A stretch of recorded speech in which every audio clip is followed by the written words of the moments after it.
Every day it seems like another budget drone hits the marketplace, each one boasting better cameras, longer flight times, and smoother footage. But how many of them actually stand out? Today, we're taking a look at the Gleesfun G11PRO. At first glance, it might seem like a new player in the marketplace, but it's actually made by Ruko, the same company that made the F11PRO2. So why rebrand the same drone under a different name? And is there anything new that comes with the G11PRO? Let's go ahead, dive in, and find out. At first glance, the G11PRO looks nearly identical to its sibling, the F11PRO2, but there are some subtle differences that set them apart. The most noticeable is the color scheme. The G11PRO comes in an all black finish with silver accents and a silver painted grille-like detail between the front lights. In contrast, the F11PRO2 opts for a matte gray body with a black painted section between the lights, giving it a more professional look. There are also minor differences in body design. The front end of the G11PRO has a more angular shape, giving it a sportier feel.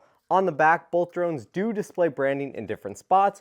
Ruko's logo is prominently placed in the middle of the F11PRO2, while the G11PRO keeps its branding tucked away smaller in the rear of the drone. Overall, these design choices do give each drone their own personality. The F11PRO definitely leans more into a polished and professional vibe, while the G11PRO embraces a more playful vibe that looks and feels more like a toy. The controllers for both drones are identical in layout and functionality. Even the batteries are functionally identical and swappable between the two drones. They do come in their respective colors, and both drones weigh in at 362 grams, which is actually surprising given their small size. Now, this drone is equipped with the same Sony camera that the F11PRO2 has, which according to their marketing should allow for 6K photos and 4K video at 30 frames per second. On paper, the specs do sound pretty impressive, but the image quality doesn't quite live up to the claims. The 6K photos are upscaled, which you can tell when you zoom in. Just because something is labeled as 6K doesn't mean you're getting true 6K quality. And unfortunately,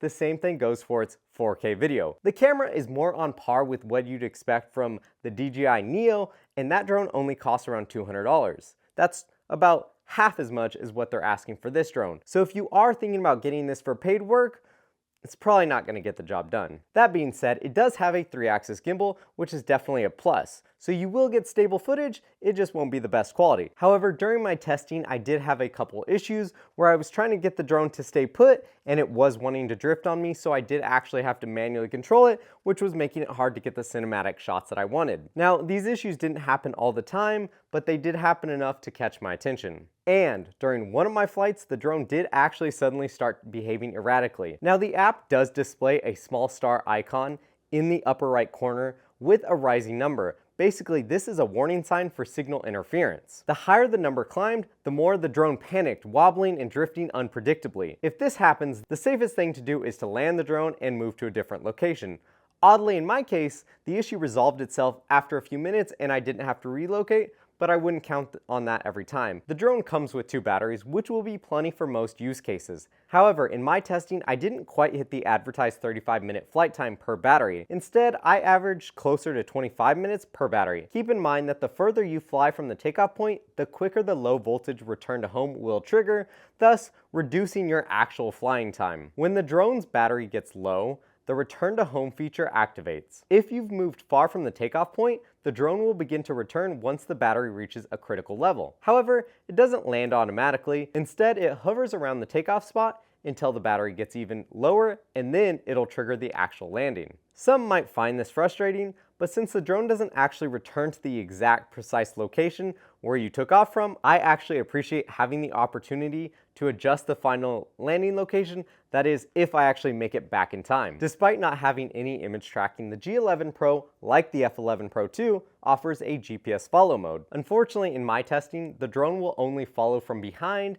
and you can't fly it very low to the ground. It's functional, but it's definitely limited in terms of the type of shots you can get with it. If you're looking for a more autonomous drone shot, you can try cruise control. However, cruise control also requires a certain height to work properly, which can be a hindrance depending on the shot that you're trying to achieve. Still, it's a pretty decent feature if you just need a quick one-way shot. There's also waypoint. I'll admit, drawing a flight path on the app feels cool the first time, but in practice, I don't see it really being that practical, especially for most users.